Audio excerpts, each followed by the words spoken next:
All right, 3, 2, 1, and we're live. And we're back.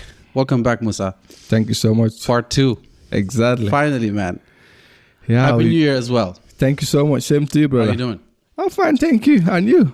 Well, you're the only one who's going to get me to do a podcast at this time of the day. That's a blessing, man. Yeah, and this is my first podcast too in 2023, so I'm excited. I am excited. I've been planning on a podcast for a long time, and I know people haven't heard from me for a while. But, a lot of things has happened, as you know. I understand. So having a new child and everything, How's the experience? Well, as you know, right now you're in my house. So if you hear the baby crying, you know how it's gonna go. But it's been a crazy experience. It's been fun. That's beautiful. Yeah. So far, it's a little bit strange being a dad or calling myself a dad. But I mean, I feel like I just have to do it. You know what I mean? Yeah. So what's up, bro? Not much, just enjoying life, working, taking care of the family and, That's good. Yeah. Drinking your tea? Drinking my tea, really loving the environment here. Nice. I honestly don't. Does the tea give you energy, by the way? It doesn't. It's just something I just need to have. I'm not that guy who depends on... Have some coffee, man. No, bro, if I drink coffee now, I won't be able to do this podcast. Why? I'm not a coffee guy. I don't know. Me, I'm more like a tea and a water guy. Yeah. I'm not even into cola and Pepsi and all that. For me, it's just more I'm an old school guy. I keep it old school. It's shocking because when I moved to Sweden, I was not a coffee guy. I used to drink coffee long time ago, back in the day when I was in Saudi and stuff. But I realized since I moved to Sweden, my body, I get tired because of the cold and all these things. And I remember the first year I was like, I'm not going to drink coffee because it's not good for you. It's bad, blah, blah, blah. But I realized it's actually been way better for me to drink coffee than to maybe drink Nocco and Red Bulls and all these stuff because it makes my heartbeat pump so fast. That's the same problem I always have when I drink Red Bull or coffee. I guess you're in Sweden. It's almost everybody in Sweden drinks coffee. So I'm one of those who doesn't drink coffee. Well, I have to. Yeah, I can't function right now if I don't drink coffee when I'm at work because I'll fall asleep. Bro, you need to check your doctor, man. You addicted to coffee. No, I'm not addicted, but it's like I'll have maybe 2 cups a day. Okay. That's even max. And those 2 cups usually the morning when I wake up before I go to work, I'll have 1. And then in the afternoon, if I'm going to go to gym, usually on Wednesdays, Mondays or Fridays, then I'll have another cup after work just so that I can have a good workout. You know what I mean? Yeah. So, but how can you train without coffee? Is that going to affect your training? Yeah, it will. Because you know how you do the pre-workout. People take pre-workout. So I will, instead of buying those powders for pre-workout, I'll just use coffee as a pre-workout. Damn, for me, music works, man. My pre-workout is music. If I listen to good music, especially with DMX or this hardcore music, then my sugar level goes up. I can listen to those music, but it's when I come from work and I come home, my body is just tired. It's drained. Well, I think you work too much. Maybe my job is harder than I think your job is maybe. I think you need to work more. I swear. Work smart, not hard, bro. I'm just going to turn off down the mics a little bit. So I got some new equipments and I'm still learning how the equipment work perfectly. Well, I'm so proud of you, man. There's a lot of changes since from the last time. So I'm seeing you improving. I love the changes, man. I have to. What can we do? And I'm so happy that we're still in January. So like I said, Happy New Year. Thank you. What did you do for New Year's, man? There was much, at this age. I was just home with the family. Not much, exactly, not much to do. I already feel old. So I was home with the family, wife was working the next day, so there was not much things to do. We're just home, enjoying ourselves, have a good dinner and just, pop some fake champagnes, Same thing. We don't drink alcohol. We don't drink alcohol. Nah, Same thing. I don't. I cooked some steak, really good steak. Oh. Yeah, and it was strange because I think every New Year I'm always at a party or drinking or doing crazy stuff. I understand. But this one, this is my I think 3rd New Year in Sweden. I spent it with my wife. Already? Yeah. 3 years? Yeah, no, not 3 years, but my 3rd because I came on a December. So yeah, but this one was different because it was me, my wife, and the child. And it was just weird. I was wearing these sweatpants and then I had a blazer on with this cap. And I was just let me just cook some steak and we just chill home and just do nothing. This thing, I was having this conversation with the wife, we were watching TV. Your wife? Yeah, my wife, exactly. Of course, my wife. Jay's like, your wife? Of course, my wife. So we were watching TV. So she was like, I don't understand how could we, do it like every year, go outside, in the middle of the cold. How could we? How she was able to cope it? I was like, I don't understand either. Yeah. Because imagine like the previous New Year's, you were outside there in the middle of the winter, because I think New Year is always in winter in Sweden. Of course. So you were outside there, waiting for what? Like it's freezing. But but now being home, sitting in front of the TV, better, having a nice cozy moment. I mean, that's the best New Year for me. It's the best feeling. Man. But I guess that's what happened when you're growing up. Yeah. It's crazy because I see other people that I used to party with, they still party. And I'm like, you're not tired still? I don't understand that. We're over 30 now. Like, it's still not fun anymore. It's not fun. Like, I'm thinking about how I can get my life better, how I can make money and do other stuff. Like, it's new year, like, new person. I don't know, like just doing like way better things than just spending your time partying all the time. I think for me as a guy, it's more fun to go outside when you're single. Like when you were single, that single life, you're like exciting to go and meet new people, have a new, I don't know, party, whatever you want to call it, one night stand and all that shit. Yeah. But if you're married, exactly, but but if you're married, it's a different vibe, Of course. What you going out for? Like just listening to a loud music, and I just don't get the point. I'd rather sit home, stay with my family, or just, have a nice time. Yeah, I mean, it doesn't even have to be like out, like to party. Like even sometimes, even to go at a restaurant, I get lazy to do it. Like I'd rather be home sometimes and cook a very good meal.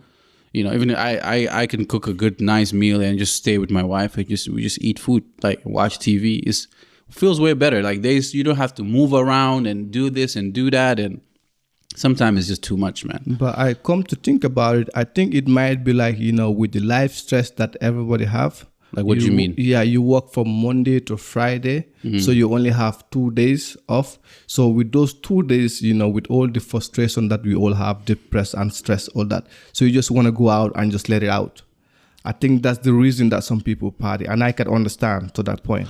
But if you have like a goal or you have like something going on in your life, you probably wouldn't like have that stress or things that will lead you to go out and just explode and all that. But it depends. For me now, I just think it's better for me to be home. Watch YouTube for 2 seconds or 2 minutes, learn something new than go outside. And True, just, True, that makes sense. But it's life. You do whatever you want to do, guys. Go outside and have fun if you feel like it. I'm home, man. I'll recommend stay home and learn something. I recommend home too. So like New Year, new stuff happening.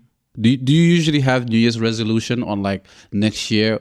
Do you write stuff down on like what do you want to do for the next year? Or like do you do those things? Well, you're getting better with your questions, man. God damn, you're gonna hit me with that one just like that. I don't even know where it comes from. that was powerful. Nah, like for me, I don't believe in those kind of stuff like New Year resolution. Yeah, exactly. Oh, I can't even say the word. So resolution. That's how I don't even believe about it. So for me now, I don't do those things. I just believe like sometimes you don't need to be hard on yourself. Because if you say, okay, this year I want to do this and that, we all know things putting pressure on yourself. You put pressure on yourself, and sometimes things doesn't go the way you want it. Yeah. And most of the people, so when they didn't get their goals or they didn't reach their goals, they start doubting themselves. Like, I'm not good at it. I can't. So I don't try to do that to myself. Yeah. I just take it on the way because I know that okay, it doesn't have to be 100 years or 50 years. What's important for me to reach my goal. Yeah, it can like your life goal my itself, life goals, exactly. not the year's not goal. The year's okay. goal. So it can take someone 5 days, it can take someone 20 years, but we all have different kind of journeys. Yeah. So I don't set like special goals like within the end of this year. Maybe I have a goal for the whole like my life goal. Yeah. But not like New Year stuff. No, I have to go to the gym and get some muscles. Nah, I'm good. But it seemed like you're doing good because the year started, mashallah, and you already dropped a new collection, which I'm wearing right now. Oh, you're about looks to good on you too. Seem like you're up to something else. I don't know how much I have to say because I don't know what I'm supposed to say with your collections and not. So maybe you can tell me like what has been so far that you've been dropping. What are you about to drop something? You know what I mean? Yeah, I just dropped this latest collection not quite long ago, and it was like It was impressive, bro. Like everything was sold out within the first week. Yeah, I love that. Yeah, like all the medium and S size was sold. We only left like with 3 XSL, all the bigger size. But it was a wonderful experience, man, to see that people really, want to have the brand, and it's more about what the brand stands for. Because as we say, we don't sell clothes in JUFURÉ. We sell history. So people love the quality too, but I don't focus too much about the quality. I focus the message that we're delivering with JUFURÉ. But it still has great quality. That's what people say. They said it's the best quality that they ever wear. But I appreciate that, and this is about it. If you're talking about African history is rich. Okay, so you cannot bring a quality that's gonna be bad, because you're promoting African history. Okay. So for me, it's not about the interest that I'm getting from like a one shot. I'm focusing more, even if I would get less interest, but more quality that people know, okay, African history is rich. So whatever they're going to expect from JUFURÉ that represent African history, it has to be something rich. So that's, and I'm dropping something new soon. So I think you're going to like it, man. Yeah. Man, you already saw it, man. You already saw it. I don't even need to go there. I think we could just say I saw it. You saw it, and I would love to honestly, hear what you think about it. Honestly, I love it. It's the best thing I've ever seen. For real? Yes, honestly, it's the best thing I've ever seen. But do you know, I can't wait for people to see that. I want to talk, but I'm like, I can't talk. Yeah, you can go for it. But do you know it takes me 1 year for me to get that quality? But exactly, that's why I said it's the best thing I've ever seen. Thank you. Because you put so much time and so much effort into designing it, and like putting your heart into it, and that's the most important thing to do. Yeah. But I feel like for me, it's not about even about the clothes anymore at this point. I just want to create something, unique that stands out. Okay. Yeah. I say no to 13 samples because, with my design, I design and send it to the factory. They ship it out to me, and I was like, okay, no, I wasn't happy. So I was really like on their face. They were really not liking me. I'm like, no, I just this, I just that. So it took me 1 year to have the final product that I'm looking for, because there are hoodies everywhere. But do you go there? Do you go to the place where they make the clothes, or do you just have contact with them? No, we have mail contact and we have video call contact. Okay. Sometimes we do video calls, and I will explain to them where to adjust and what not to adjust. But with this hoodie, I think there's a lot of hoodies outside there, and I wanted to design a hoodie that would, stand out and that would represent something more than just a hoodie. Yeah. Because, with JUFURÉ, it's not about the hoodies. It's not about the clothes. It's about what it stands for. True. So with this hoodie, you saw it, the weight, it's heavy. It's heavy. It's like 3 or 4 times of a normal hoodie. And the quality is 100% cotton. Like I'm glad that you like it. And I can't wait for people to see it. I can't wait for people to see it, because not only about the quality, but the message, how you told me. And I really appreciate that you coming to my house and showing it to me personally before you, but before you crazy as I am. Before you buy it. I'm not as crazy. Bro, you crazy, man. You see stuff. So I'm I need to come to you. But what's normal, man? What's normal? Why? I mean, I try to be as creative, but I follow you. You know what I mean? I see your style, and I know how your style is. The same way I can relate to you, I can relate to a lot of other people. So that's the kind of person I am. Same thing. If another guy came to me with a certain with a certain style, but depending on their style, I could tell them what's good for them. But with you, it's something that I wear myself. Like, we have the same style. But you're definitely more invested than me. Sometimes I get lazy with my outfits. I think you're always trying to make me feel. You're good, always on point. Like, if it's on a Sunday and you're out here looking like you're, God knows, you're going to Paris 10 Fashion plus Weekend. 10 minus Z equals to nothing. I swear. I wish you guys could see the bag. Shit. I'm gonna try and take a picture of you with the bag, so then I can actually maybe post it on like the wallpaper of the thing. How to say? Don't make people think I'm crazy, man. Of the podcast. But Che, for me, I define fashion in a different way. Like, for me, fashion, it's like a kind of a communication. You communicate with what you wear. So if I'm gonna communicate to the world or communicate to people, I would rather wear something that represents, who I am. as an African. You know, I cannot go around wearing Gucci or Louis Vuitton. It have nothing to do with my, you know, my heritage, my history and culture. So like most of the times, like all of my, you know, fashion or all of the things that I wear, it have to be something from the, you know, from the mama land. You know, like, you know, from Africa, or, you know, not the whole outfit, but something have to be, you know, that represents our history. So that's how I define fashion in my own terms. It's just a way of communication. And JUFURÉ, you know, it narrates African history through fashion. So, you know, but you have a good swag too. I see your stuff. I try. I don't like big brands as well. You know, for me, it doesn't make sense to spend that much money to buy certain things that are just regular that I could have in my country, or other small brands that are even making way better stuff. You know what I mean? So I can wear anything. For me, it doesn't really matter. Like I can wear any. For me, it's not about like how to say it, how expensive it is, so I'm gonna buy it. You know, I love quality. I just like it when it looks good and it feels good on me, and I can buy it. But I'd never spend money on Gucci or like all those expensive brands. Like hell no. Like, no, I never done it. But if we ever want to do it out there, go for it, bro. It's your money. You work for it. Yeah. But we out here, we're representing African history, and we're proud to be from Africa. But why do you think, if you really notice, like rich, really rich people, like let's say white rich people, you don't see them wearing Gucci's and all these things. Maybe their watches are expensive, but they wear a Gap, H&M. Like these are the things they wear. Only black people, we end up spending more money on buying things like Gucci, Prada, Louis, all these things. Do you know the reason for this? Like, do you know why we do that? I think for me, it's a kind of like a manipulation game, because they're giving you something and let you know that thing gives you values. Let's say, like, if you wear Gucci, you will have this social status that you're rich. You'll have this social status that you will have respect. You know, when they manipulate that to you and they brand it to you, you know, you start believing in it. Yeah. And when you believe in it, you're enriching them more and more. So for them, of course, they're going to do their marketing strategy to tell you that, okay, Gucci is about luxury, but you don't need to feel luxury from wearing a plain or from wearing a cloth. Luxury have to come within you.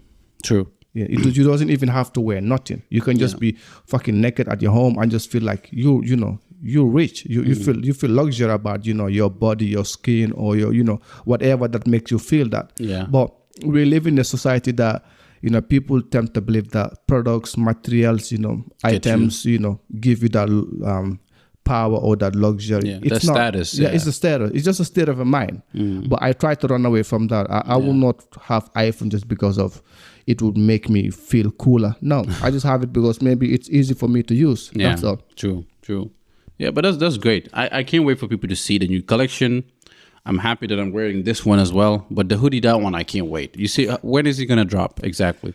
Yeah, the hoodie is going to be a surprise drop. I don't really know when I'm going to drop it because I'm still, you know, adding some jumbo, Maggi, and Kana, you know.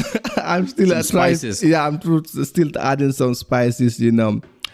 And I don't want to roast it because, as you can see, I drop 2 collections every year or 3 collections. So my collections are not random out there, and I don't drop every month or every week. I try to stay away from that kind of trend.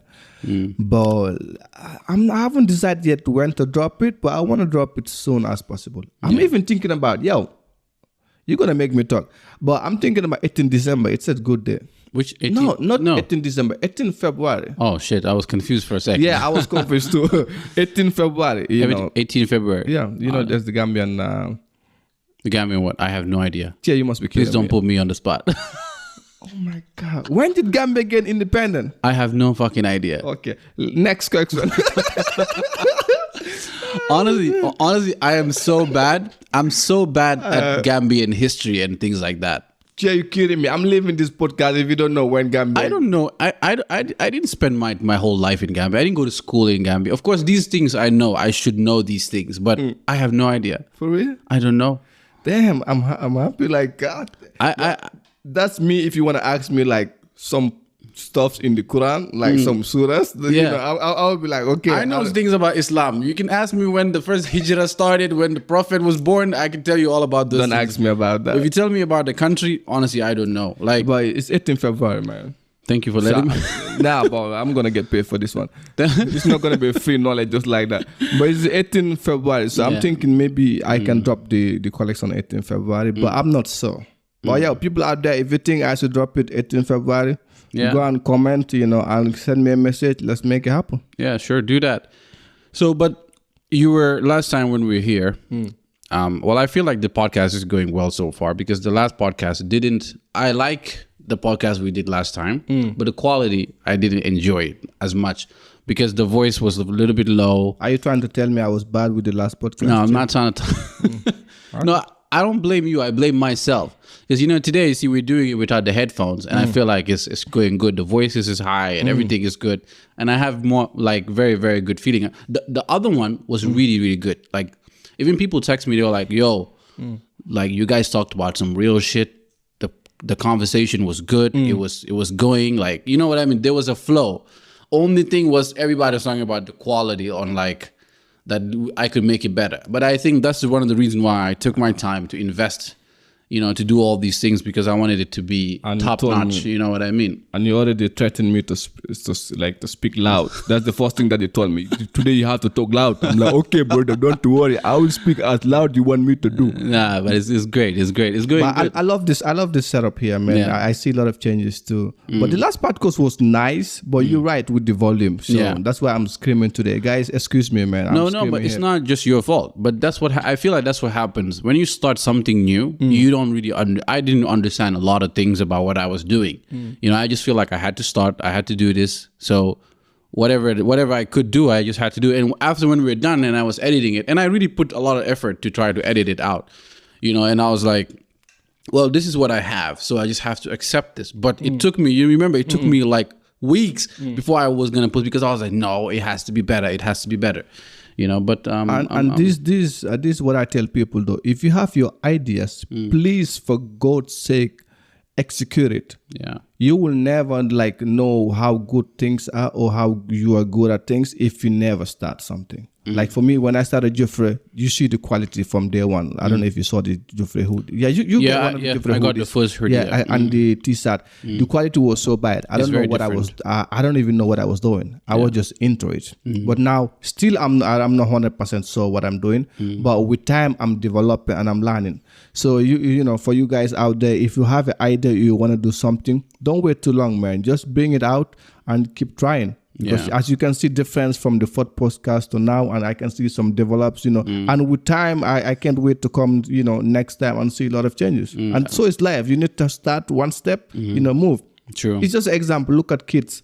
They start crawling, right? Start walking and they start running. And the next they disappear. You don't even see them anymore. So it's life. You just need to start it and you keep moving. Yeah, and last time we talked, you had a documentary that was gonna come out. Yes. How is it going so far? Bro, I think I have a problem with my I'm a perfectionist, right? Is that a word? Yeah. Yeah, I'm a perfectionist. It is. Sometimes I do say things that I don't know about. Say whatever you want, man. Okay, cool. But for me, I always wanna make it perfect, and that's some of the problems that I do have in life. The documentary, we saw it for 3 months ago. Yeah. And I haven't still released it yet because I'm checking every point. Okay, we need to re-edit this. We need to touch this. Now we are working on the subtitle. And I'm still not happy with the subtitle because there's some part in the documentary that they're speaking Mandinka. And the guy who is doing the subtitle for us, he's translating the Mandinka directly. And it becomes it's too direct. It's too direct translate. So it doesn't make too much sense. The meaning doesn't make too much sense. But yeah, the documentary is gonna be out soon. It's just I need to polish it a little bit more, and I can't wait people to see the documentary. So I just want to know, why did you decide, as you're doing the clothing brand, it's a movement. Why do you decide to all of a sudden you want to do a documentary? Why? Bro, this wise is gonna craze me. Damn, bro, do you? Oh shit, Chase coming expert with this journalism thing. Why? I have a wife who's a journalist. Yeah, shit. I think she's definitely hitting you with some good question. Nah. Yeah, back to your question. as I said, JUFURÉ is a movement. So, a movement is not only about clothes. Movement is, it's deeper than that. So, with this documentary, it's about, giving voice to our people, because the documentary is divided into different, sections. So, one of the sections is like, giving voice to the people of JUFURÉ, to express their emotion, their feelings and all that. So, because like, look at Africa today, look at JUFURÉ today. Why is Africa not developing? I think that's the question that we all need to ask ourselves. Is some part of Africa is developing? Well, we know. Yeah, but exactly. So we need to bring those facts out there for the world to see. Because with the documentary, you can see, the things that we are not doing right.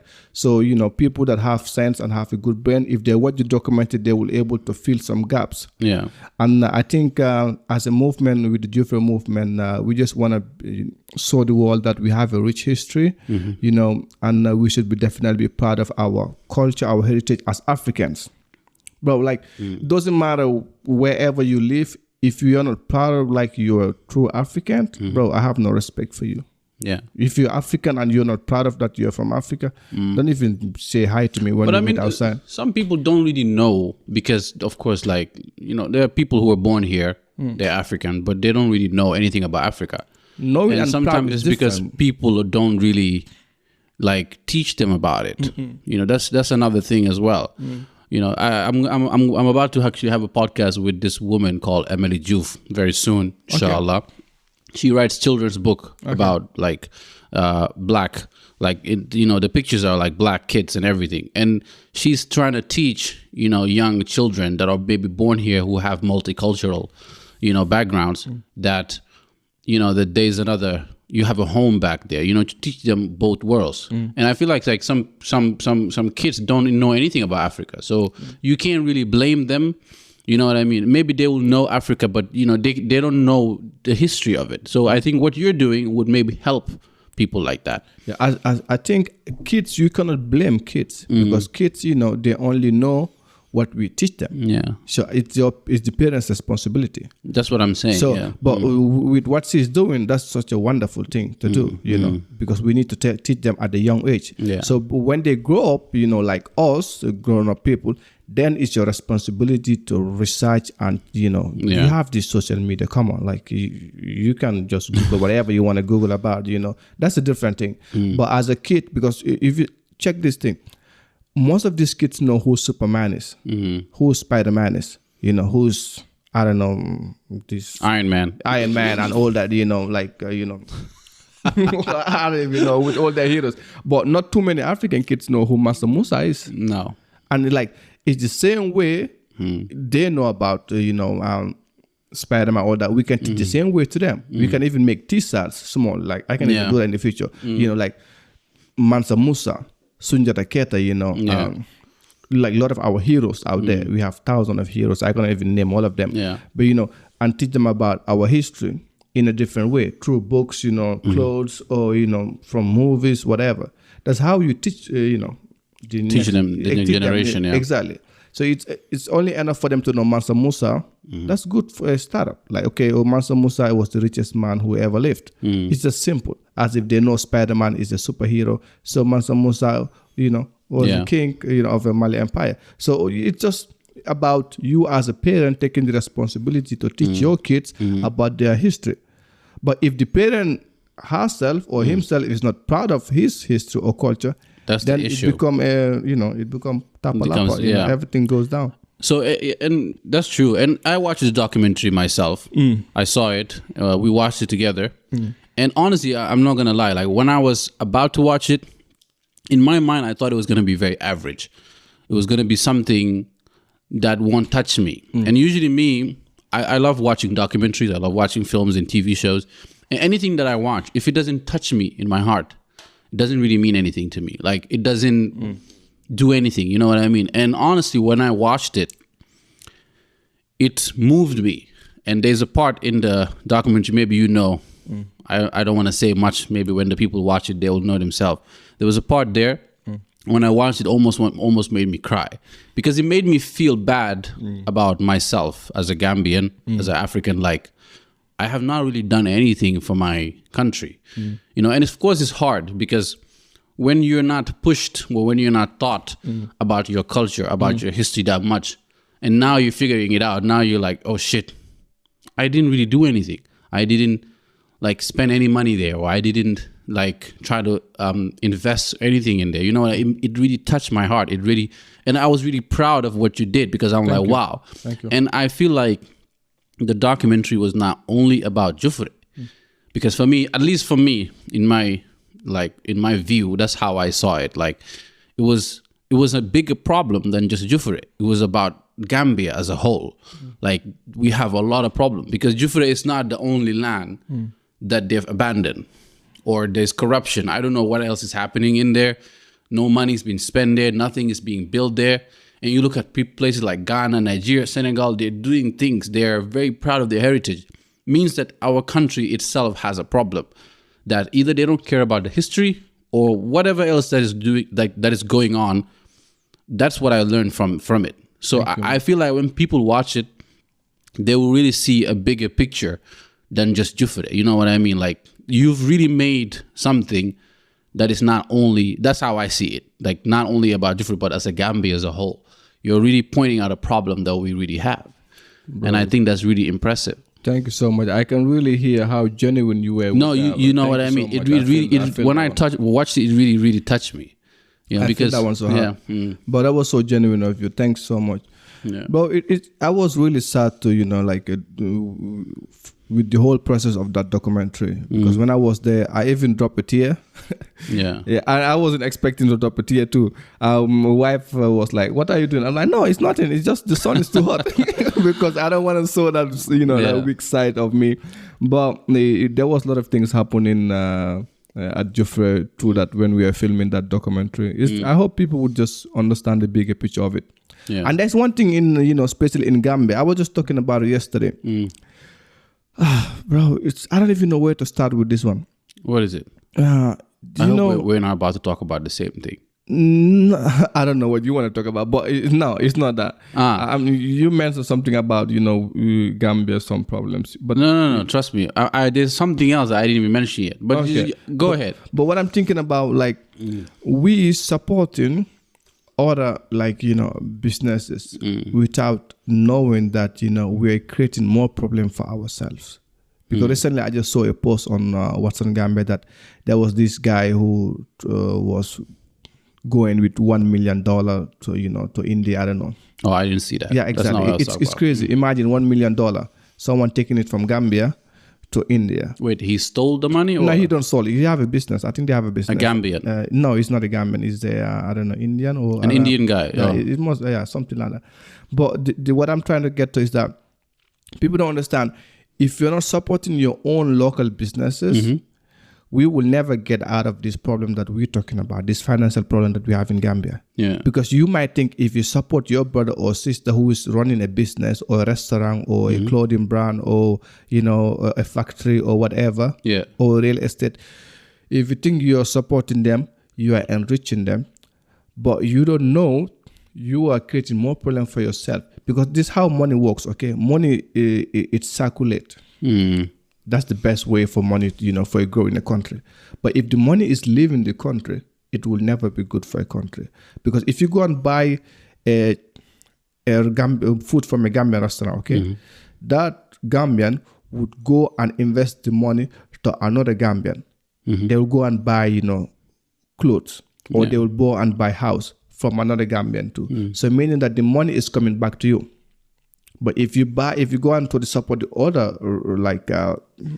people, I'm not trying to be racist here, okay? I'm just trying to protect my people here. I don't give a fuck whatever you think about. I'm sorry for that. But I'm just getting emotional with these kind of things. If you support your own Gambian brother, that money is going to come back to you again. But if you support other people, the money is going out.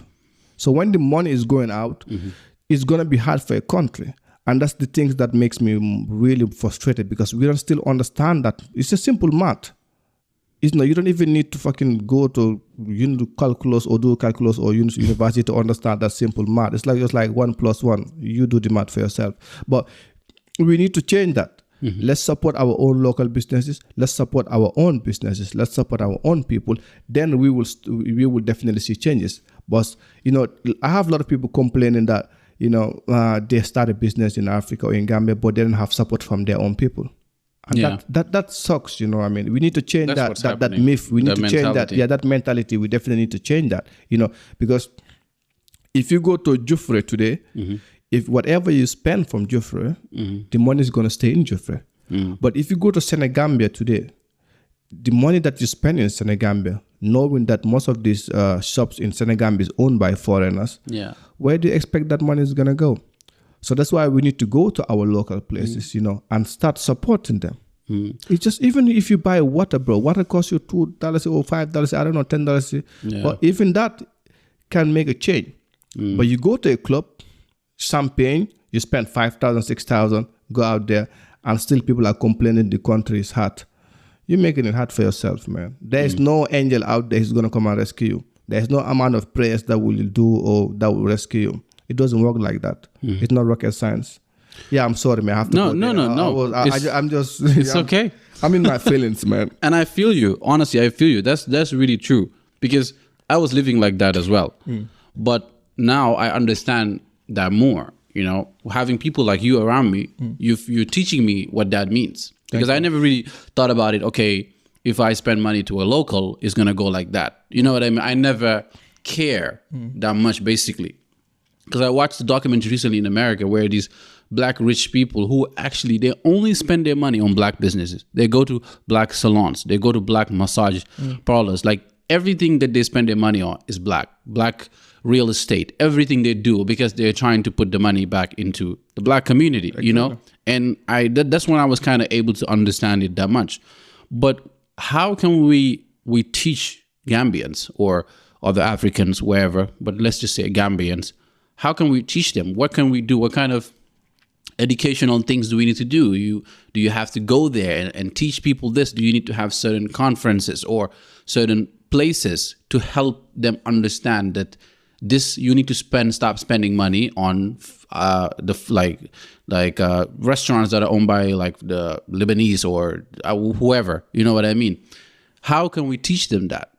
I think we just need to talk about it because silence is dangerous. If we are silent about it, then, they will never hear it or know about it. So I think we just need to voice it out, like what we're doing right now. You're giving me the platform for us to talk about it. So you're doing your part. And I'm saying it, so I'm doing my part. So whoever listening it out there, you also listen it with, with the right mindset that you would implement it and go and start supporting. I think that's the way we can change it. But if we want to have a special system, like, go in there and they will not listen, bro. At the end of the day, some people have they have this mental slavery mindset, and you can never take it. You can never take them out from it. But how, I don't know why is foreigners that are coming, example, to Gambia, or like basically getting things easier than we have things. Like, I don't understand how it works, because it feels like it's either starting from the top, they're helping them a lot, or maybe they have better mindset or better qualities of when they know how to run a business and how to do things and how to do things better. It's like they understand us more than we understand our own country.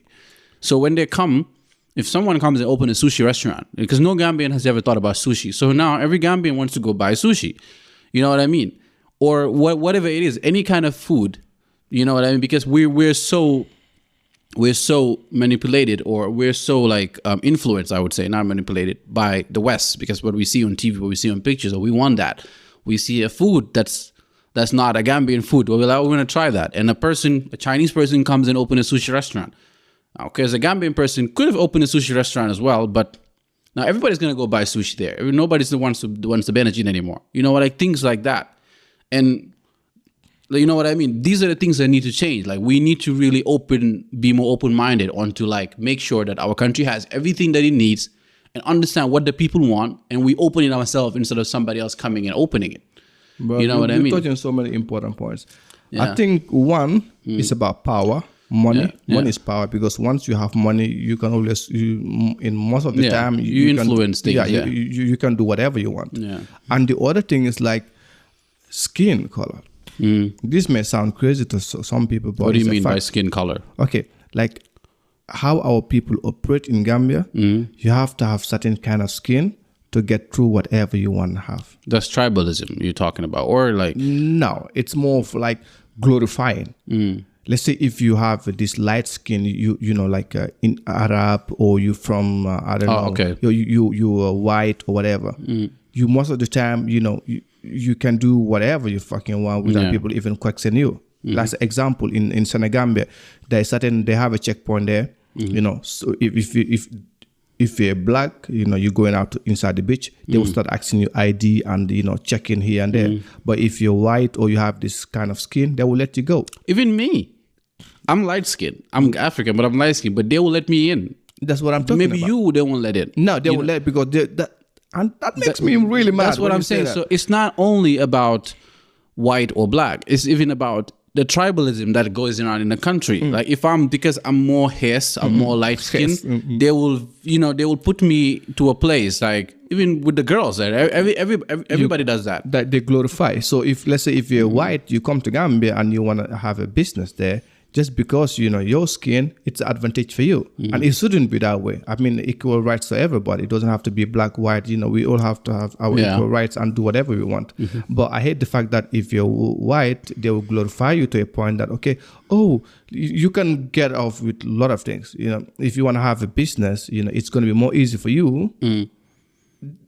If you're out there and you think this is not true, you must be sleeping. This is a fact. You know, if a white guy go today and want to open a company, it will be more easy for him than if a Gambian go and want to open a company, because with the Gambian you will have a lot of people that will block you on your way there. But with with white, they will send you straight to the main guy who is going to give you that, and you don't need to have anybody on your way who's going to bother you. And we need to change that mindset, and we need to talk about it. We cannot just sit and say it's not happening. It is happening. No, it's happening. We have it's to change it, you know, and we are the one who can change it. We have to be unapologetic. You know, we have to be 100% true to ourselves, and we have to fight for ourselves and the next generation. Because if we don't do that, what is Gambian going to own in the future? We're not going to own shit. Honestly, and we need to change that. It's sad because sometimes I'm just like, I lose hope for Gambia. It's like almost like I don't have any hope. And of course, like that's sad to hear, because you want to go back home and I sit sometimes and I think about like what I want to do for a long time. Like, okay, what can I do? What can I start? And I can't really think about like anything. You know what I mean? I know the thinking part. Sometimes it's like you have to be there to start something.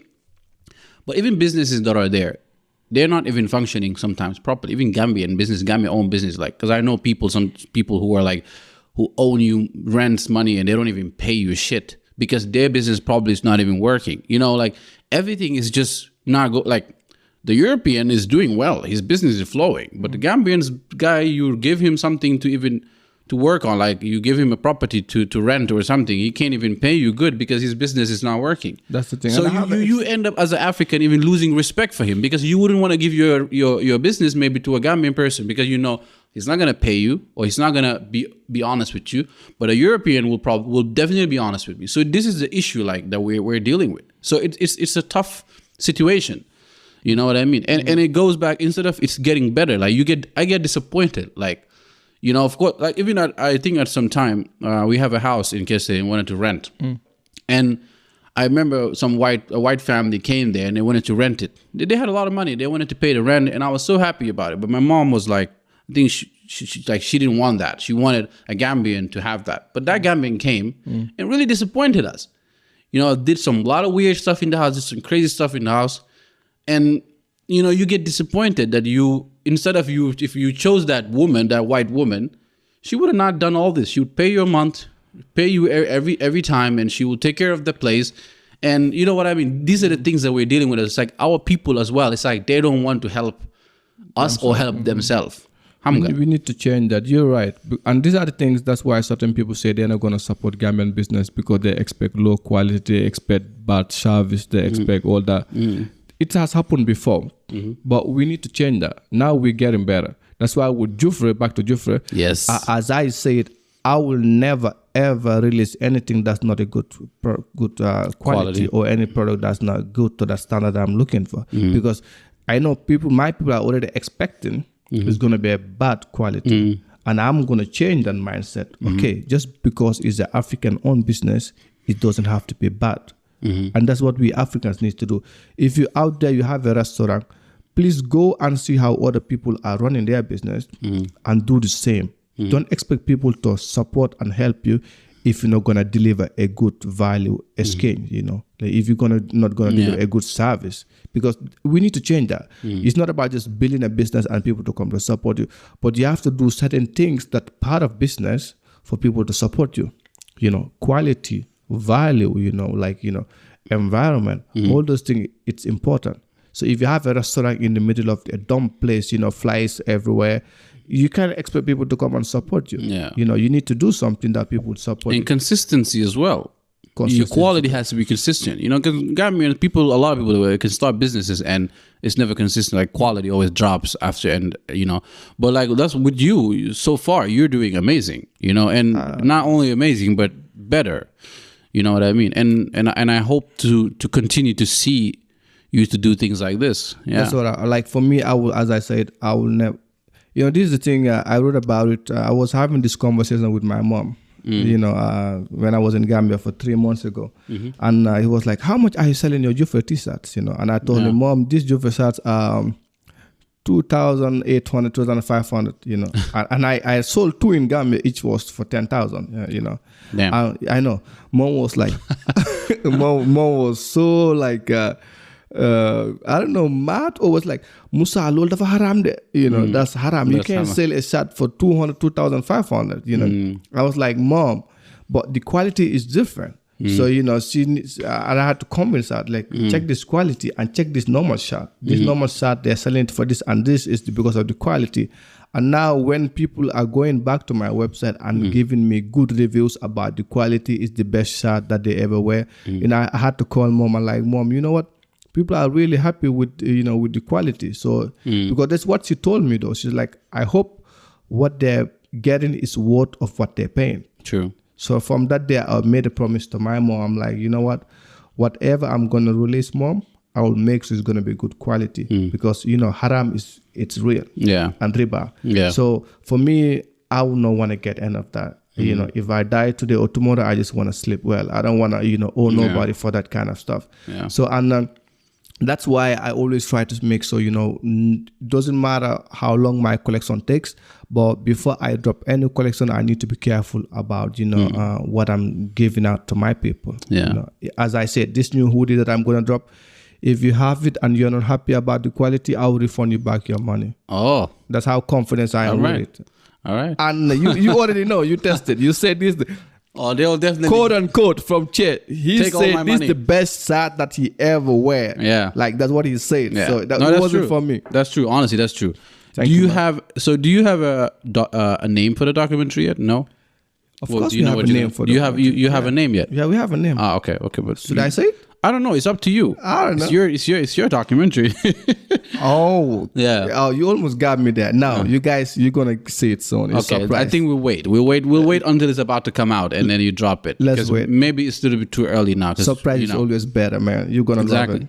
And one of the things when you're talking about we talk about the documentary, the quality, and and all these things. And one of the things you work with 2 people, I think, in Gambia that were shooting the documentary. Who were there? Yeah, those are the most creative mind kids I ever met. I was working with Gano, the smart kid. Gano's genius, man. And, I watch his YouTube channel. Gano is like, I'm impressed. Gano is very calm. You need Gano is someone that you want to surround yourself with. The brother is so calm. Yeah. And he's so consistent with what he do. When it comes to work, Gano would wake up 6 or 5 o'clock, before I wake up, and Musa, we have to go and shoot this. And the other guy is Beats. Beats, yeah. Mohammed, he's one of the most creative person that I work with. If we're talking about perfectionist, Mohammed is more perfect. He always want to have it. It took us 3 days to shoot that documentary. Mohammed would be like, no, I'm not really satisfied with this. We have to go and shoot it again. So he's a really perfectionist. Yeah. And his art mindset, he have a great art mind. Yeah. And that's what I love about him. So Mohammed, Gano, and, with the model Maimuna. Yeah. It was a beautiful thing to see we 3 young, Gambians coming together and try to create a masterpiece. But that's what's amazing because you see, I don't know Gano personally. I know a bit. We're not close friends, but he knows my sister and them. He took pictures of me before, Beats, but but I'm like so amazed on what they do, because these are Gambians that probably they never lived in another country and do photography. They started from the bottom, like with their own cameras, probably their own money they spend, and they've been working hard. Like they're so high up there that any Gambian wants Bits, you know, to take a picture of you. You know what I mean? Because of his quality and like how good he is. You know what I mean? And do you know he never went to photography school? That's what I'm trying to say. He told me his story. I was really impressed. No, but this is what I'm saying, and I'm so impressed with them. Like, and I hopefully one day when I go to Gambia, inshallah, this year, I would really like to like do podcasts with them or something, because I'm gonna take my stuff and do podcasts when I'm in Gambia. Definitely. Yeah. How are you gonna spend your holiday in Gambia, bro? Fuck holidays, man. We need to work. That's like me when I was there. No. I need to do podcasts. Nice. Bit is nice. Ghana is nice, and you're definitely gonna have a good time with them. Yeah, I would like to talk to Ghana, because I watch his YouTube channel, and you know, I would say even he's one of the like I'm motivated by people like Joe Rogan and them, but I would say to my country, like these are the people that motivate me, because they show you that look, you can be in Gambia, you can do this thing. You know, like he's doing his YouTube channel and he's interviewing like very big people, and he's showing Gambian businesses and Gambian business, you know, like things that are working. You know what I mean? And that's so impressive, man. Ghana is really, really talented. I have a funny story to tell. Bits is gonna kill me. You know, like we were in JUFURÉ, right? And like it was a long day. We worked so hard, and I was like, guys, you know what? What's dinner today? They're like, I don't know. So I was like, you know, how about we do an Afro grill? And so we need to go. You love meat. I love meat, bro. I'm a dumb. I miss Afro, man. God bro. damn. Yeah, you need to hear this Afro. So we went and buy a goat, a small goat, and I told Bits like, I don't know anything about good goat, like if this is the right goat to buy or not. Yeah. So and I was like, Bits, what do you think about this goat? Is this goat is good? You know.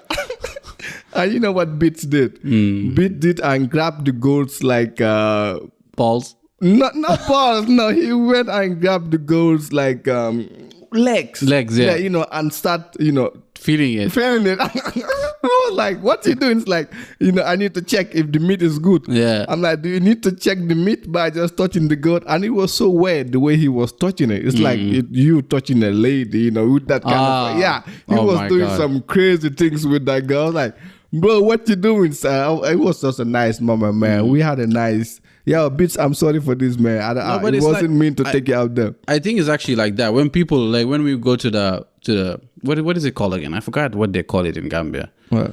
Like in Abuko, where you buy the goats and stuff. I forgot what it's called. Oh my God, what's the name of that? Veterinary? Oh, no, not veterinary. No.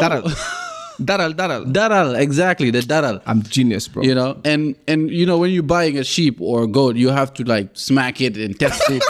And like check the quality. Wait, what do you say? Smack it? Yeah, you gotta smack it around. And that sounds crazy. I don't know. No, like usually people will like hit it and see like the quality and see how it is and feel it and touch the stomach and stuff to see if there's enough. I don't know how they know, because I can't tell how to know. Yeah, guys, I don't know what Che is talking about. He's talking about smashing and hitting. You gotta smack it. You gotta smack it a little bit, and maybe there's a sound that you can hear to know if the meat is there or not. You know what I mean? It's like when you go and buy watermelon. You know, I still don't understand that why people need to go and just smack the watermelon. Actually, and just say I'm very good at picking good watermelon. How do you even know which watermelon is? I don't know. It's like an instinct. You know. I don't believe it's that. Funny. One day, Emma saw a thing. Emma saw a TikTok about watermelons, right? And some guy was, talking. They talk on the internet, what's good, what's not good. And this guy said, the ones that has a white thing, with like a lot of white stripe, those ones are good quality. Why? So Emma went and bought one, the exact same one.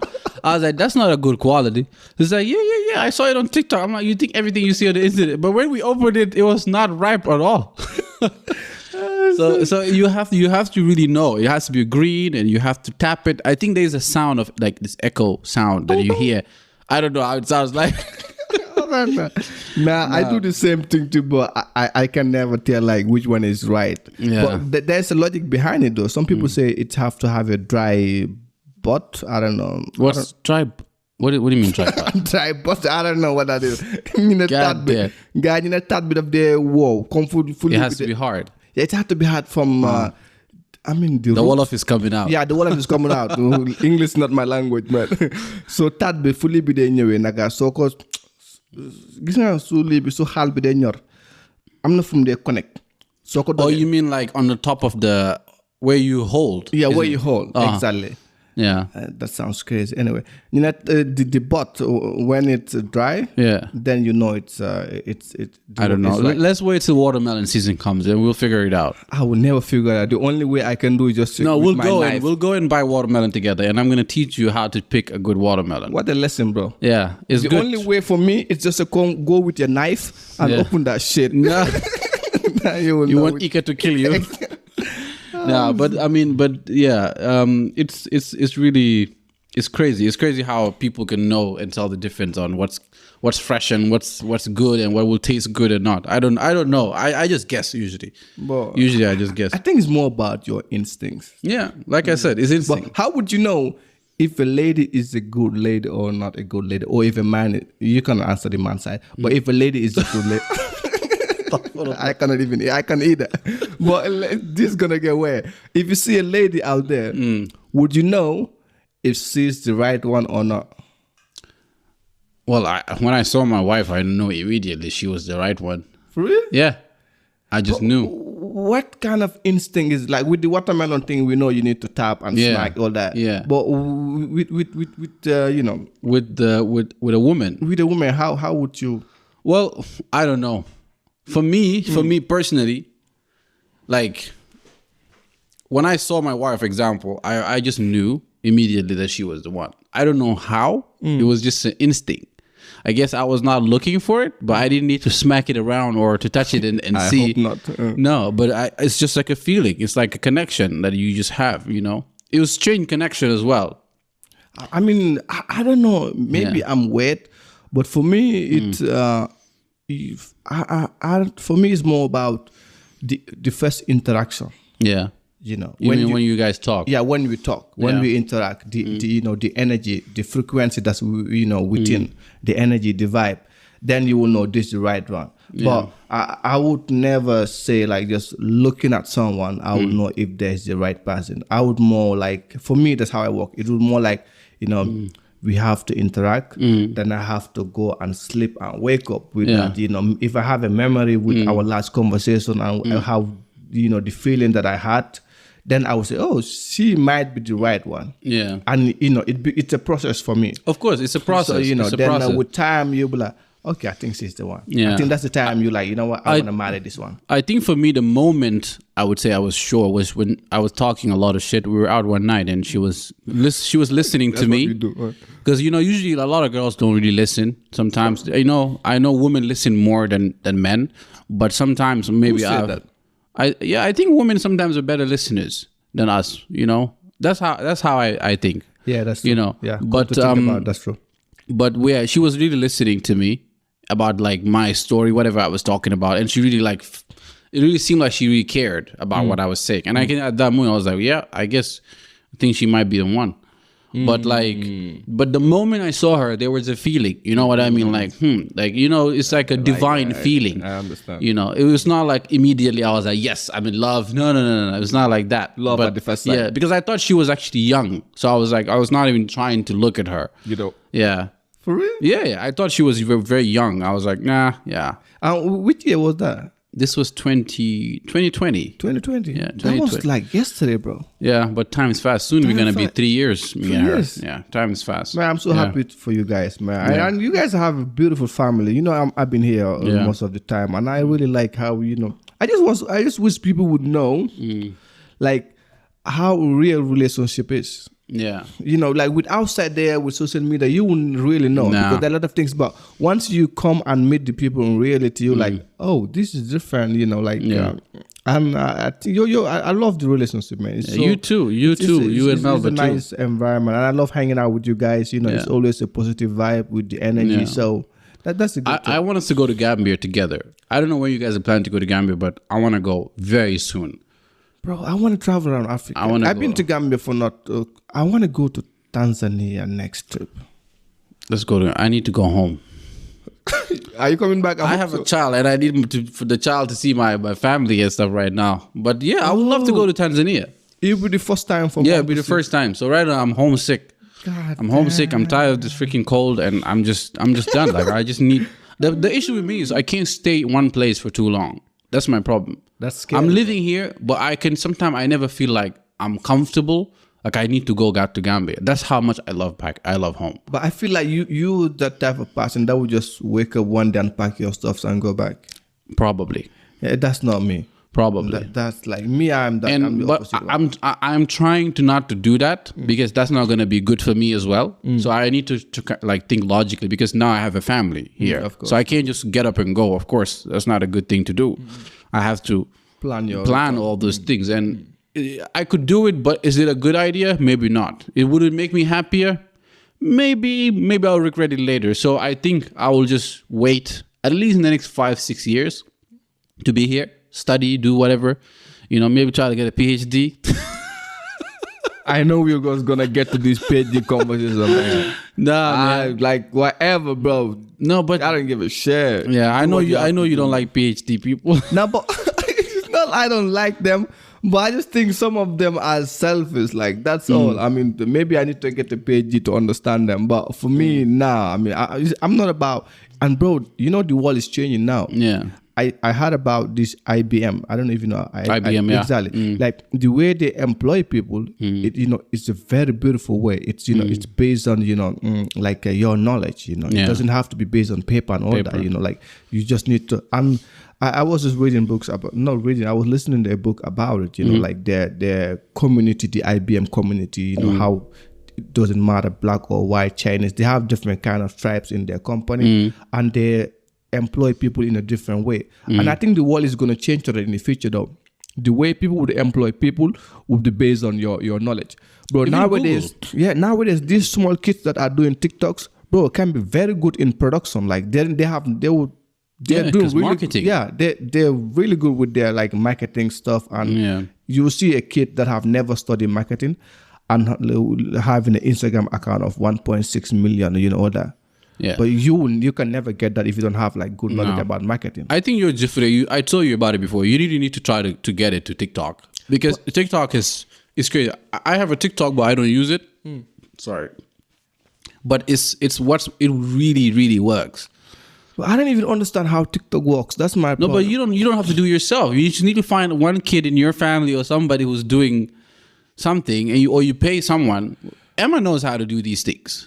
But I don't know whether she's up to it. But like, I don't even know. Like, I try some posts on TikTok. I know one thing. If I have enough time, I could do it because anything I want to do, I can really do it. I see that. I am not like I'm familiar how they do all their videos and stuff, and I know the kind of quality you would like. But I think it's just time right now. Right now, I'm doing Swedish classes. I started learning how to program coding. Really? Yeah, because I'm tired of. I need to get a PhD. Bro, you see, back to that. You see, you can learn whatever you want. You can learn whatever you want. But the thing is, too, it's so difficult because in Sweden, you wanna do something with your life. You know what I mean? Because you're having these regular jobs that are very difficult, and you're paying your bills and everything, but you want to get high. I don't want to be middle class my whole life. You know what I mean? Like I want to do something for my life and for my kid and for my family. You know what I mean? Like I'm aiming higher. Bro. It's not about the money even, but it's just about the quality of life. You know what I mean? It's true.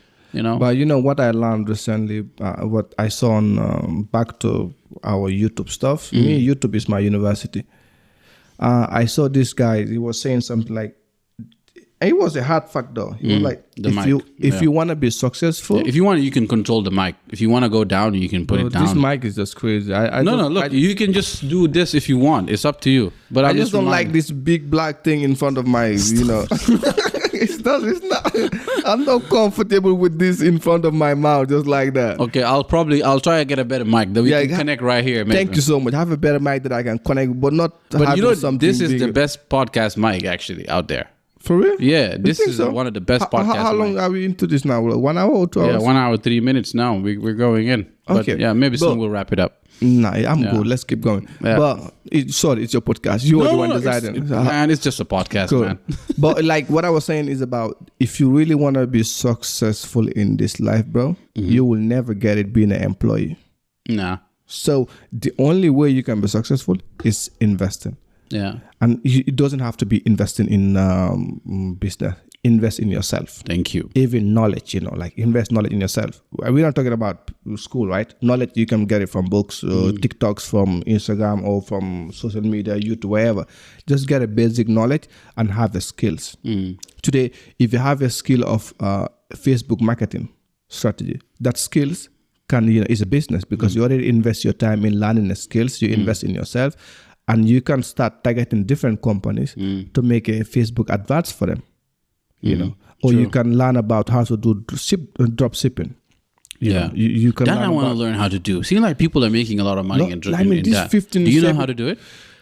Bro, I don't know if I would say I know, but I have some basic knowledge about it. We need to do something together, man. Drop shipping is impressive. We need to learn how to do something, and and you can see, like, if you check YouTube today, just write drop shipping. Yeah. You will see these kids that are like 15, 17, I know. have like a 6-figure businesses. And that's what I'm talking about. It's about, if you want to be successful nowadays in our generation, because we are living in this informational generation, it's not about, industrial ages. This is the informational, generation that we're living now. So you need to, be part of the, the trend, the society, I don't know, whatever you want to call it. The trend. But, exactly. You need to be part of it. And for you to succeed in this generation, you need to go to the direction that everybody's taking. Yeah. It's about, learning these things that, I don't know, maybe invest into crypto or whatever. Crypto is not working right now. Yeah, I'm just talking about this digital. But I know what you're saying. Yeah, exactly. Oh, you don't need to, or trading, you can do trading. I don't know. I'm not that guy that would invest I heard something about trading in raw material. Instead of investing in crypto and stuff, I heard someone told me about raw material like metal and copper and these things, like investing in them is actually becoming a lot of money. But I don't have too much knowledge. Where we work, copper, they sell the coppers and the wires and stuff and the metal and all these things. Apparently, investing in companies that are doing these, you can make a lot of money. But like, just invest into whatever that you believe in, but just don't sit and expect you to be successful with your job, one job. We all know how it is like, but you pay your bills, right? And especially we Africans, it's going to be hard for us to save money. Like, you will save money, like, let's say you save 200 or 300,000, boom, you heard like something happened in Africa. Your cousin or your auntie or whatever happened, they need to call you, of course you money is to solve problems. Yeah. So you will have to send money and help them. Yeah. You have a lot of events that's coming. You have Eid, you have Ramadan, you have naming ceremonies, weddings, all those it's a part of our culture. So money always comes and goes out. But maybe for Swedish people or other people, they can save money because they don't need to help mom, they don't need to help dad, they don't need to help sister. But we help mom, sister, dad. So our expenditure is more high. It's blessings. It's a blessing. I love it. So our expenditure is higher than the other people. That's true. So in that sense, you need to have a side hustle too, a side business, that will bring some income and hope. It doesn't have to work. Not every time, business works, but just, to test. It doesn't have to be one, but you can even invest into JUFURÉ. Yeah. Or anything. You can call me today, Musa, you know what? How about I invest 200,000 in JUFURÉ? I'm like, okay, if it makes sense, okay, invest. You can go to like different kind of businesses anywhere you go. So it's just about you thinking like, okay, how can I multiply my money? Instead of you sitting and like, you know what? I need to, save till when? Because if you save, we all know things will happen. And money is not for saving. Money needs to work. Exactly. And if you expect to work and get paid for you to be rich, good luck. I feel the same way because every time I wake up in the morning and I go to work and then I finish work, I come home that day and I didn't do something for myself, I'm not happy. Thank you. Same I'm not happy. Like I'm not even excited to even hug my wife. Like that's how sad seriously, that's how sad I get. Emma, you're gonna kill us for this part. No, but seriously, like that's how sad. Like she understands too. Like she probably knows that okay, something is not with him. You know what I mean? Because like I have to learn something that day, or I have to invest something in myself that day that I have to gain a knowledge. Whether I have to write something, I have to a podcast that I need to do, or someone I need to study, like. Whatever it is, I have to just gain knowledge. Even if it's a little thing, I have to have it in my mind. Because if I give someone my whole day, I'm just working for somebody, making things good for them, and then I go home and thinking that I get something by coming to my couch, by sitting down. And I know it's difficult because you get home, then you're tired and you can't really do much. But I will have to give another extra 30 minutes. I have to either do school. That's why I started this programming thing recently. I'm like, I have to just put things into myself. Invest in myself. Yeah. That's the best thing. That's what I was talking about. Yeah, bro, I'm even starting swimming classes next week. Yeah, I'm gonna start because I don't know how to swim. Do you know how to swim? Come. I mean, bro, I know how to swim, but I'm not a good swimmer. Like I can swim maybe from here to there. I would not say I'm a good swimmer. I'm not talking about diving. You see, I can dive. I can swim from the edge of the one side of the pool to another side inside the water. I can do that, but I can't float. That's my problem. I was sick every time. But if it's about diving, we all can dive. I can dive too. I think, yeah, everybody can dive. But swim... Especially every guy know how to dive. Yeah. You crazy, man. You crazy. But I'm yeah. sorry, man. I need to go there. No, but it's cool. I'm excited to actually to start the swimming classes. I'm actually really, really excited. But why and how... Why do I want to start? Yeah, I don't even see it. Like it's a good thing because I know as a guy, I'm just trying to add to my skills, the things that I can do. Because I can work out, I can run, I can do a lot of other things, but I'm like, I can't swim. Like when I look at myself, yeah, and then I'm like, now I have a daughter, and if something were to happen to her, and I'm not gonna be like, hey, yo, bro, can you save my child? Like, no, like I want to be the one to jump. It's not an ego thing, but it's a skill too. I feel like every human being needs to have, bro. Like you have to have these survival things. If the world goes to shit right now, you need to know how to swim. Swimming probably important. But that's interesting. Like I wasn't thinking that side though. Yeah. It was good. You mentioned and it's an exercise, so which means I can still go work out, and then I'll have fun doing it. I'll be in water, and plus I'll learn a skill. But the only thing that will make me do it is just what you just said. That's the only selling. No, but that's the main reason. I'm not gonna just go do it for nothing just because I want to go swim in Tanzania. I want to have it because as a skill, as a man, I feel like okay, I just need to learn how to swim because my wife knows how to swim and she's not gonna be like last time. I have to tell you one story. We were in Boros, right? So we were doing this. I don't know what it's called, but when you're in the boat has this. You lay on this thing, this floating thing, and then you hold the rope, or you hold the thing, and then the boat drives, and then you guys are like on the water, right? I don't know what it's called, guys. So me and Emma were on it, and I had a vest, the vest thing. Live vest. Yeah, the live vest, but it was like, because I think I'm about 85 kilos, and that maybe was going to be 80 kilos, so it wouldn't be able to maybe take my weight because I'm too heavy. So I would actually drown. So... we started, and I told the guy on the boat, don't go fast. Just take it easy. He started going fast. Boom, boom, boom, boom. Me and Emma were like literally holding on to our life. And then, boom, the thing just flipped. So when it flipped, Emma can swim. I can't swim. But the one thing with me, I don't panic, ever. I never panic in situation. Because if you panic, you will drown, So, and one thing with me, when I'm in the water, when I'm drowning, I drown the worst drown because... my butt, my lower body is my leg goes up on the water, so I will drown upside down. Like that's the worst. I don't just sink. Bro. So like, and then I tried to hold on to the floating thing, and I can't hold on it. So Emma had to come and save me, but at the same time, she was worried that I'm heavy, so she won't be able to save me. So it was like a really stressful moment. But we ended up being fine. Like she ended up holding me, and then I grabbed the plastic, like the floating thing, and then we were able to go back to the boat. Bro, she's the superhero of the story. Exactly. So she saved my life. And you owe Emma, man. So all these things, and I'm like, I need to learn how to swim. Now, that's the only reason why I would learn how to swim. Yeah. But the rest about the health side, I don't give a F about that. But it's healthy. I mean, it's healthy. But I can go to the gym and run. For me, I'm good with that. But maybe swimming is one of the best exercises. You know that. Yeah, but I just don't. Come on. I'm Gambian, man. I just don't see the point for me with exactly inside the water. Like getting now. I'm gonna be some.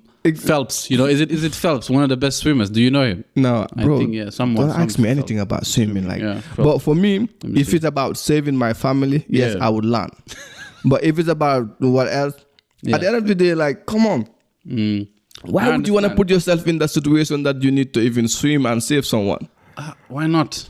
I have a story too. Like I remember 2009. I was here with my friend from Chonde. He's from Gambia though. So we went to one of these summer strand. This is like a beach. Yeah. Exactly. So I was single. Okay, people don't judge here. So we saw a lot of girls out there, and my friend Chonde was like, "Bro, let's go and swim with them." I was like, "Okay, let's go."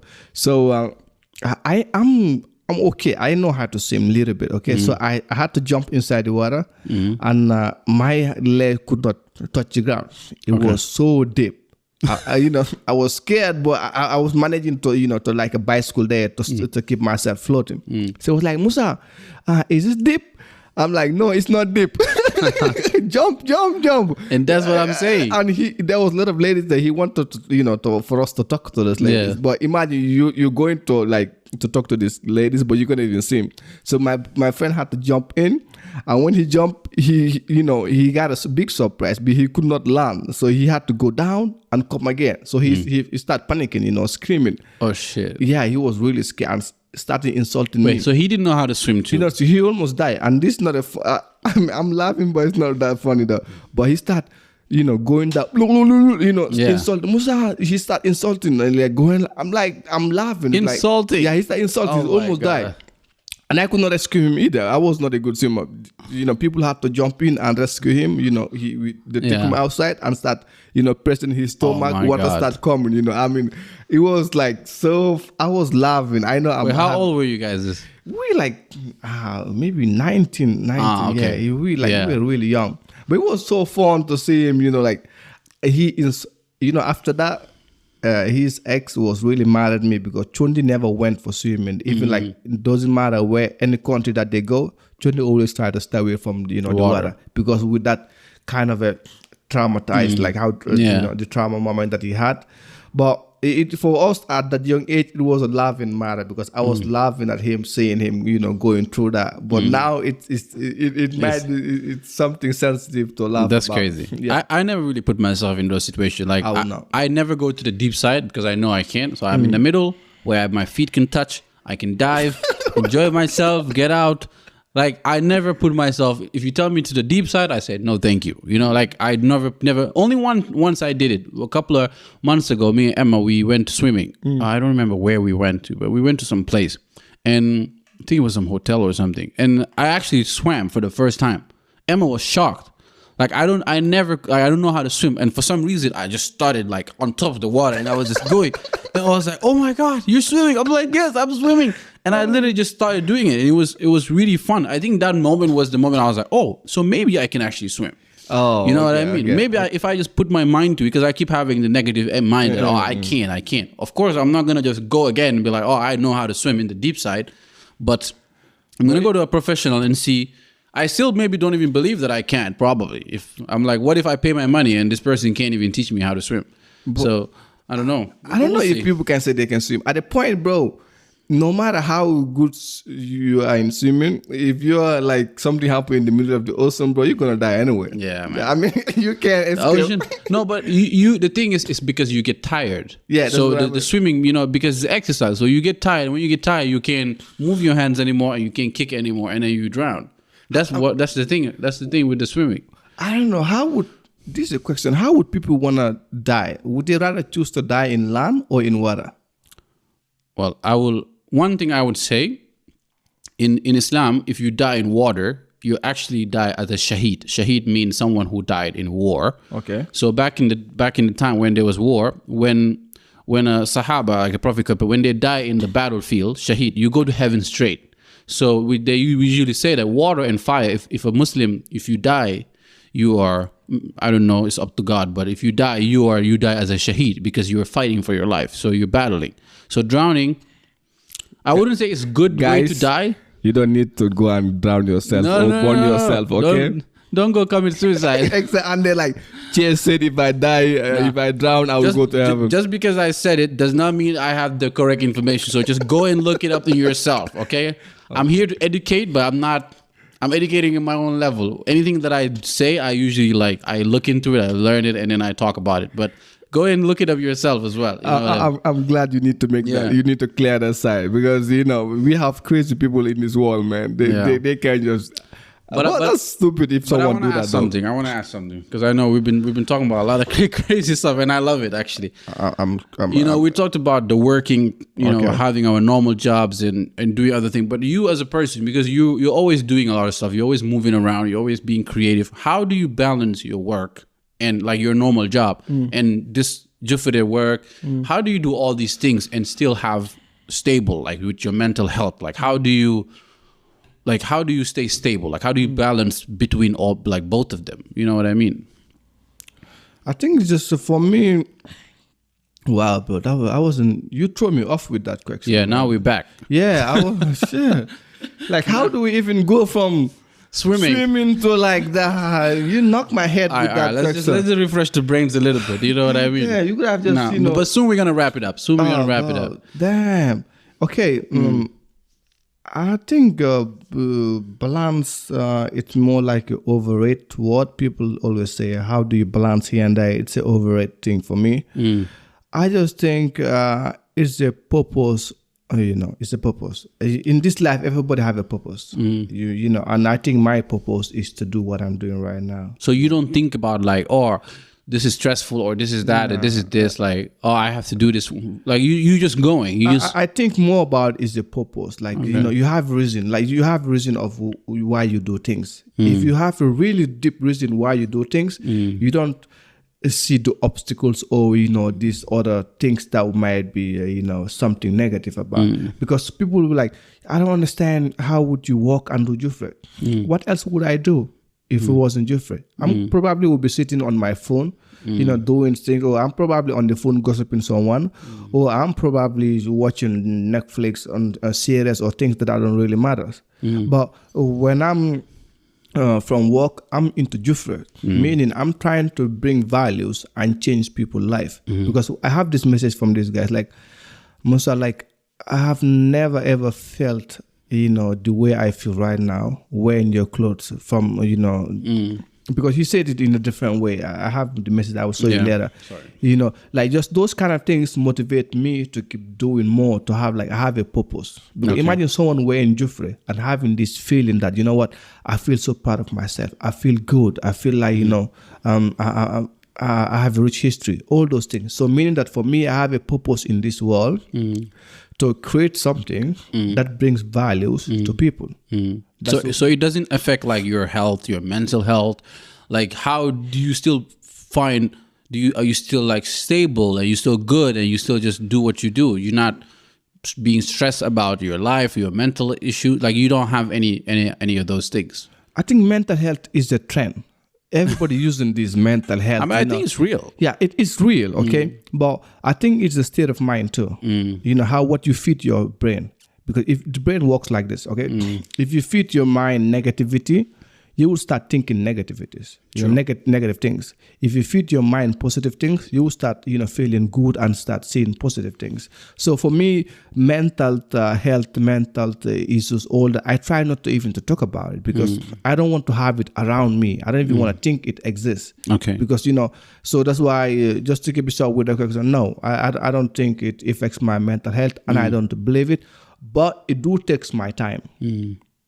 That one, it takes my time because, to go and do photo shoot, research about what's working, what's not working, that's time. Yeah. And that time, it's value. That time is a valuable thing. So for me to put my time into something good, it's just, it makes me feel good too at the end of the day. Because I would rather put my time into something that would give me a return of investment, a return of, ROI, than going spending my time into things that is not going to give me anything back. Yeah. Because if I sit the whole day and stroll on TikTok, I'm probably going with a lot of videos, maybe for 2 hours, 3 hours. After I put my phone down, what do I actually get from that? True. If you get something from it, then it worth it. But if you do not get anything from it, meaning that 2 hours that you spend on your phone, you could have done something better in your life. You could have learned something, how to cook, or how to make a good benachin, or I don't know. And you don't need to go and buy a restaurant. You don't need to go invest your money into hamburger and other things. You know what I mean? So it's all about a exchange of time. Yeah, I choose to spend my time, right? It's all about value. If it means something to you, what you're doing, it wouldn't really affect your mental health. And mental health, guys, I don't know. For me, if you don't believe in this mental health thing, I think it's real, but don't focus too much into it. Try to do things that make you happy. Yeah. Once you start being part of this trend mental health, bro, we've been living for so many years without this trend mental health come now. It's just because of social media. That's why mental health is becoming a problem, because people are so much into their phones nowadays.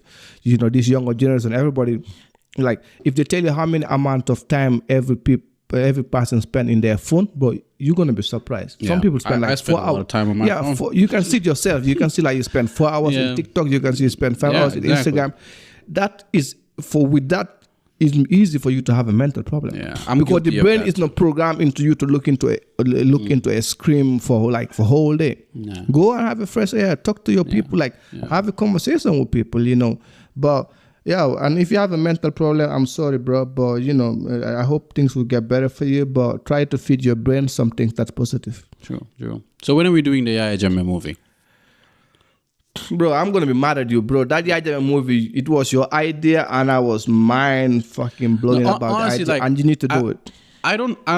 It's an idea, but it's not like I have to, because I told you, I think recently I said I heard some other people in Gambia talking about it on a video. I think it was Danny Constant and what's his name, STS or something like that. But I think I heard them saying that there's so many stories. But I'm like, in my mind, I'm like, you just have to just find one story, because the thing with me, I wouldn't be mad if somebody else were to come do it. Like I could go and try and do it, but I'll have to be in Gambia, do a lot of research, talk to a lot of people. I know the stories that I would like to touch into, because I've watched like all the TRRC, but still that's not enough. But because there are other stories that are like deep, that people really want to tell their stories. Because if we don't do it, someone else is gonna come and do it soon from Hollywood. And you know what I mean? I think you need to do it, because stories you can never finish telling stories. Stories, it's gonna last forever. It's a lot. There's a lot to talk about. Let's example, look at the El Chapo movie.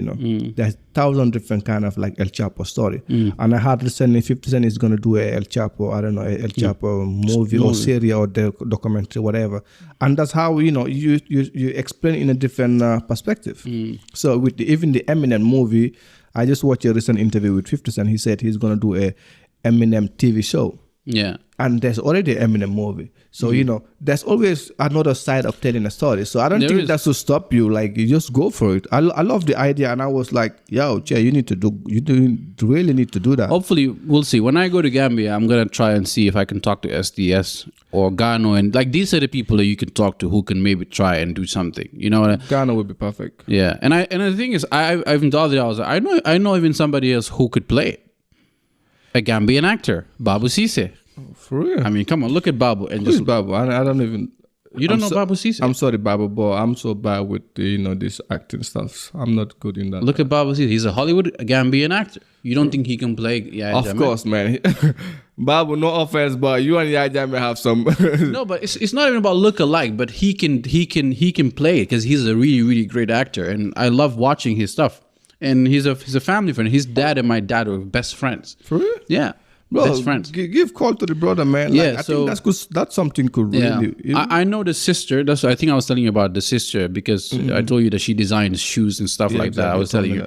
But you just have to pick one story. I don't know what story is going to be. There's a lot of stories out there, but one story, one military story, one cool story, or just one dramatic story. I don't know. But if we don't do it, somebody is going to do it. Exactly as well. Yeah. That's why you need to do it. Yeah. I'm not going to praise you would do it fast, but try to execute the idea, because I think it's a wonderful story and people need to hear it too. Yaya Jammeh is a comedian though. Yeah. So there must be a lot of funny things. There's going to be some humor in it, definitely. I would love to. There's going to be some humor in it. That guy I have a different because it's a lot of things to touch into as well, because it can be good, but at the same, it can bring a lot of things to a lot of people. So I feel like doing that, you have to really be prepared.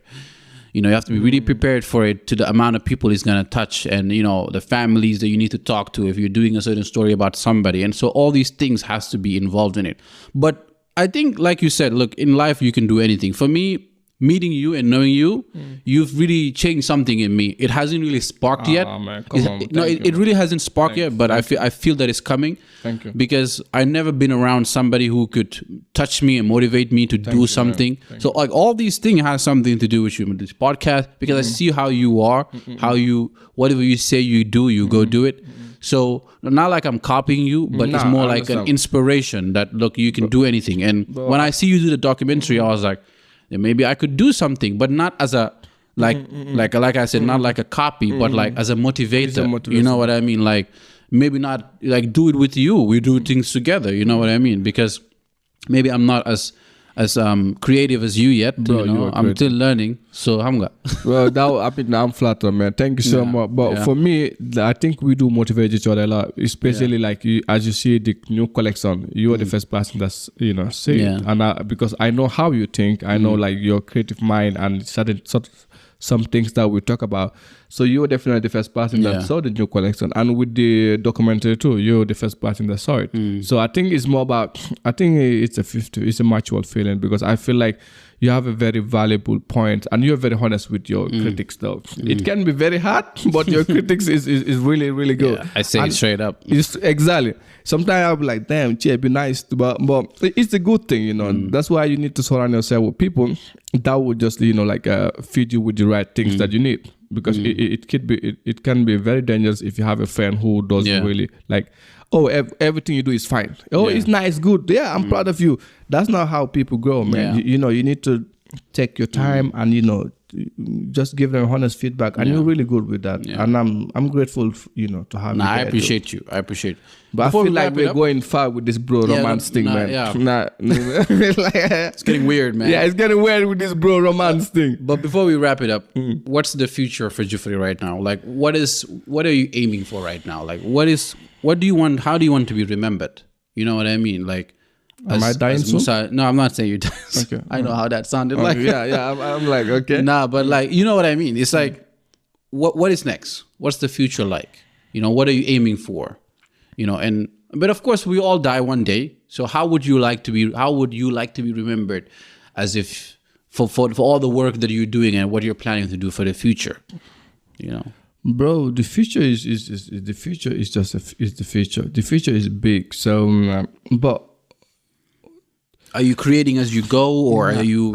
Do you have as and go? But I wanna, you know, see changes, effects. I want like to see what changes is the brand doing.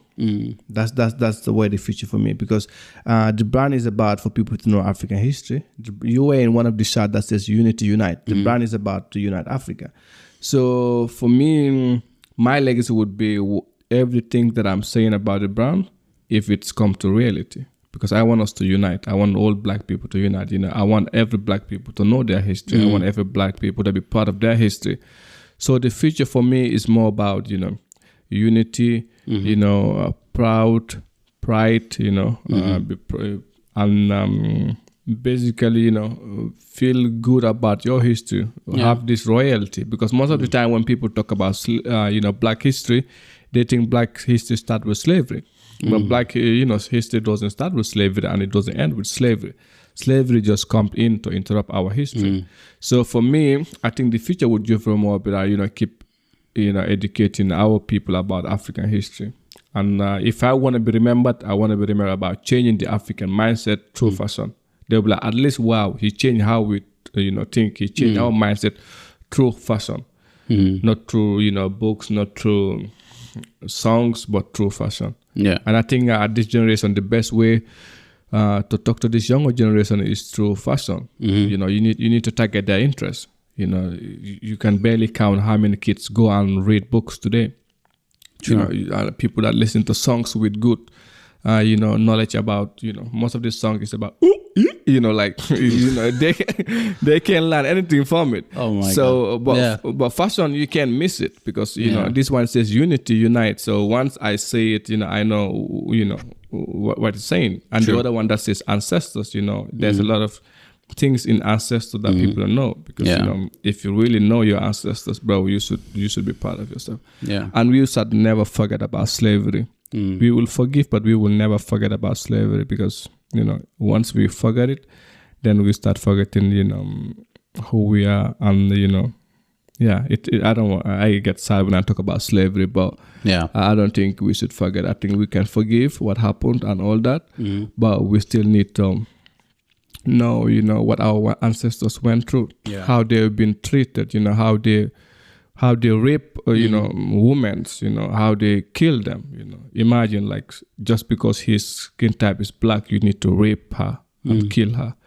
You need to, just because of his black, he need to work like 10 hours, 15 hours free. Imagine that, bro. Just even today, if I work 8 hours, I want to be paid for 8 hours. But imagine you work 8 hours for free and still being beaten out. Yeah, it's fucked up. So it's sad. Yeah, it's sad. But hopefully we will evolve as human beings and we learn. Seem like we're not learning, but hopefully change will come. Yeah, hopefully change will come. And change can only happen within us.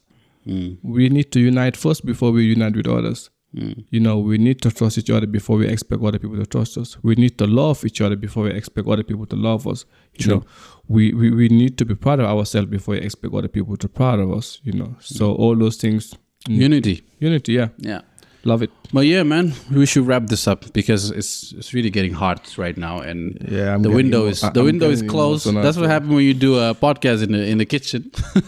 But it's nice. I love it, man. I like it. Yeah. And thanks for having me, and thanks for inviting me too. I'm so grateful because I don't do these kind of things a lot, and you're always there to tell me, bro, let's go for the next podcast. And you giving me this platform because I'm not really good in talking in public. No, you're great. No, but I'm learning. So you already giving me this opportunity to learn. It's good for both of us, actually. I mean, to communicate. I'm not very good in communication when it comes to social media. That's why I don't do a lot of videos about myself talking out. But this thing is helping me now, to able to express myself, and forget about there's some microphones or there's some, whatever is around here. So it's a good training for me too. And thank you. I mean, I have to thank you for that. No problem. You're welcome, man. And I always love talking to you. And it was really great talking to you today. Thank you, man. Yeah. I really love it. And I will go learn how to swim too. Yeah, you should do that. All right, bye.